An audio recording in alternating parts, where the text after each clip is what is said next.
Eli peli alkaa, niin molemmilla joukkueilla on, käydään vaikka nämä padat eka läpi, eli molemmilla joukkueilla on 2 paistinpannua omalla respalla, eli nauhattomien, nauhallisten, ja tehtävänä on valmistella 2 keittopistettä valmiiksi tuolta kentältä. Eli nauhattomien keittopisteet, nauhallisten, ja viekää molempiin keittopisteisiin paistinpannu.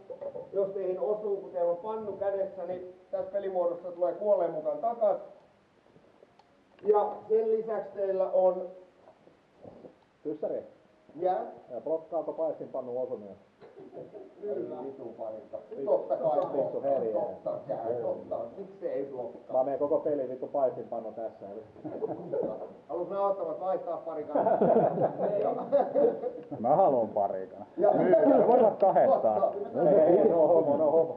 Saaks paistinpannu? Mä saat just etuille. Joo, ei parikkaa, vaan paistinpannukaan bussille. Ei. Ja vaan tää tälleen. Joo, tiimi huutaa, parikka pelaa objektiivää, parikka on ja kentän tai tuolta respaat löytyy myös 2 paistomittaria, molemmissa 5 minuutin ajastin. Ja paistopiste on valmis, kun siinä on paistinpannu sekä tommonen keittiöajastin. Järjestyksellä ei ole väliä, voi viedä ensin ajastimen ja sitten vasta pannun. Mutta ajastimet laitetaan päälle vasta, kun siellä on tuotteet pannussa. Jes, oliks tää keittopiste juttu kaikille selkeä? No. Hyvä. Ja muistakaa, tulee kuolleen mukaan kaikki takaisin. Sitten toiseen paistopisteeseen tehdään teidän tiimin riistapata. Ainesosat on silleen, että nauhattomien pataan tulee majava ja 1 maissi. Jos teihin osuu näiden kanssa, niin myös nää tulee kuolleen mukana takas respalle. Ainoa mikä jää kentälle on toi peliohiveitsi, eli muistakaa, se ei osu objektiivinkaan, niin kaikki kuolleen mukana takas respalle. Riistapata on valmis siinä vaiheessa, kun teillä on ainesosat siellä. Ja laitatte ajastimen päälle, ja sitten kun 5 minuuttia on kulunut, niin ateria on valmis. Ei saa käydä sammuttaa vastustajan hellaa, eli muistakaa, toi ajastin, jos se piippaa ja se hetken siellä piipittää, sitä ei kuule kauhean hyvin. Jos te menette katsomaan sitä, se on uudestaan 5 minuutissa, ja se aika on kulunut.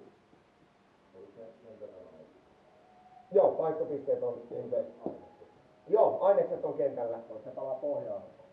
Ei voi palaa, ei. No Tefali aika uudet pannut, niin se on aika hyvä. Niissä on toi hard face. No aika marri käsityö. Jep. Toinen paistopiste on teidän tiimin sieniä varten. Molemmille joukkueille on 4 sientä. Jemmattuna tuonne kentälle, ne kasvaa vastustajan puolella kenttää. Teillä on sieniä varten oma sienestyskassi, nauhattomien, nauhallisten. Tehtävänä kerätä kaikki 4 sientä sieltä kentältä ja sen jälkeen viedä ne respapöydälle. Sen jälkeen kun kaikki 4 sientä on siellä respapöydällä, kuljettakaa ne tuohon toiseen paistopisteeseen ja sen jälkeen laittakaa siinä toi ajastin 5 minuuttia käyntiin. Kuljetetaan aina sieni kerrallaan. Otetaan silleen, että sienet saa viedä kaikki kerrallaan tonne, kunhan ne on vain respalla ensin. Eli kerätään ensin respalle ja sieltä saa kaikki liikkuu samaan aikaan. Joo, eli sieni laitetaan tänne sienipussukkaan ja pitää olla käden ulottuvilla sienestä. Jos teihin osuu tämän kanssa, niin muistakaa, että kaikki tulee kuolleen mukana takaisin. Älkää jättäkö mitään kentälle, voi lukea tuon veitsi. Mahtuuko nyt sienikättiin monta sieltä vai yhdellä? Se on vaan yhdelle. Tää näyttää yllättävän ison, koska ne mahtuu vain 1 sieni. Eli pitää käydä tyhjentää välissä. Mut sitten kun ne tuodaan sieltä respalta tonne, niin tuleeko se kädessä eikä kassissa? Se tulee joo, siinä vaiheessa, kun se on niinku kerätty metsästä, niin sitten se tietenkin keittiö. Niin, jep. Nyt voi vielä kädessä vaan yksitellen. Onko meillä vain 1 kello, mikä pitää sitten siirtää toiselle liedoille? Ei, molempia on omat kellot. Niin voi pelaa samaan aikaan. Joo, käydään loppuun läpi, että miten tää järjestys menee. Okei, kaikki infosta on sienijutun. Muistakaa vaan, että teidän tiimin sienet on vastustajan puolella kenttää ja keskiraja on noin keskiportaat, ettei vahingossa hae toisen puolelta sientää. 1 per nenäpuu on niitä sieniä. Se voi sattua kaikki, että niitä Niin, mutta 1 kerrallaan. 1 sieni per kannossa per äijä. Mut sinä voit lähteä samaan aikaan viemään sientä Nurmon kanssa, jos teillä on vaan omat katit kädessä. kentällä saa olla useampi liikkeellä. Saa olla Siihen- monta siihen takkia viedään. liikkeelle. Saa. Siis niin silloin kun niitä viedään pannulle. Ja kyllä. Kun ei tänne kassiin. Kassiin on Yksi takki.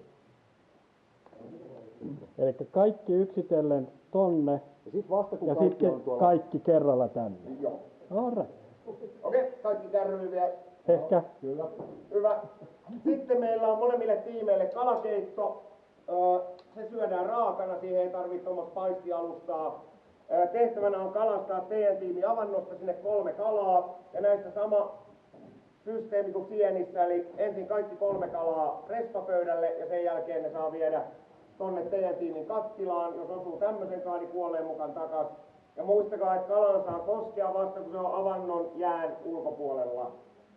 puoleksi kokonaan. Silleen, että sun käsi mene avantoon. Alright.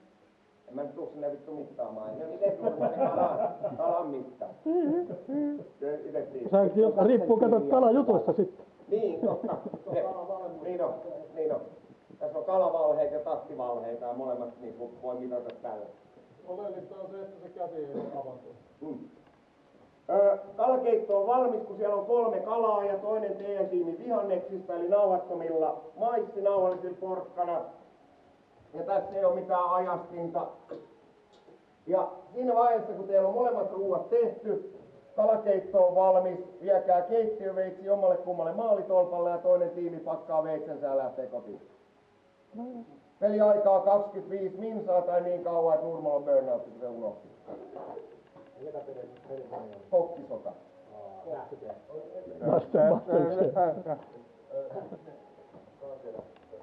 Joo.